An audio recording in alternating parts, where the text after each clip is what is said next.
کارمندان باشخانه فرودگاه کلسوف شهر یکاترینبورگ روسیه در روزهای عید سال نو از کوشش به خارج بردن تقریبا 6 میلیون روبل پول نقد پیشگیری کردند.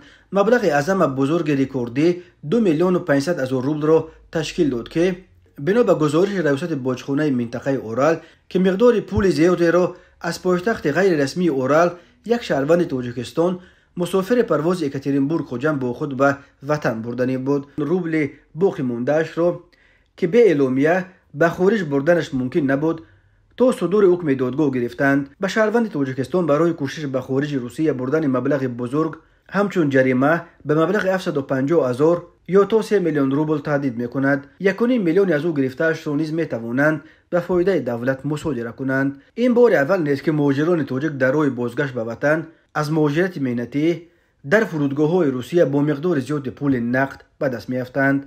تازه یک ماه قبل 12 دکبر سال 2023 کارمندان باشخانه فرودگاه سورگوت از بغاج یک مسافر پرواز سورگوت خوجند 1,10,000 روبل پول نقد یافتند. این مسافر با چنین مبلغ بزرگ از راهرو سبز میگذشت. کارمندان باشخانه بعد پر کردن پروتکل 973,000 روبل معادل 10,000 دلار امریکایی را به صاحب پول برگردانیده، ولی 36,000 که از معیار زیاد بود گرفتند. در رابطه با این حالت در باشخانه اعلام نکردن پول نقد بر اساس ماده 16 کودکس حقوق ویرانکنی ماموری روسیه پرونده ماموری گشودند. ماده 16 برای بدون اعلامیه از مرز اتحاد اقتصادی اوراسیا بیرون بردن مبلغی از معیار بیشتر همچون جزا جریمه به اندازه از 50 تا 2 برابر مبلغ یافته شده و یا مصادره این مبلغ یافت شده را پیش بینی میکند. حادثه آخر در حال رخ داد که این شب و روز اوج موسمی از روسیه برگشتن مهاجران کاری است.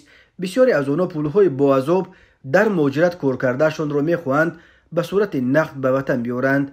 به این دلیل از مهاجران تاجیک دعوت میکنیم که هنگامی از روسیه برآوردن پول نقد خیلی احتیاط کنند تا که پولهای با این قدر عذاب و مشقت در ملک غربت به دست آوردهشان مصادره نشود.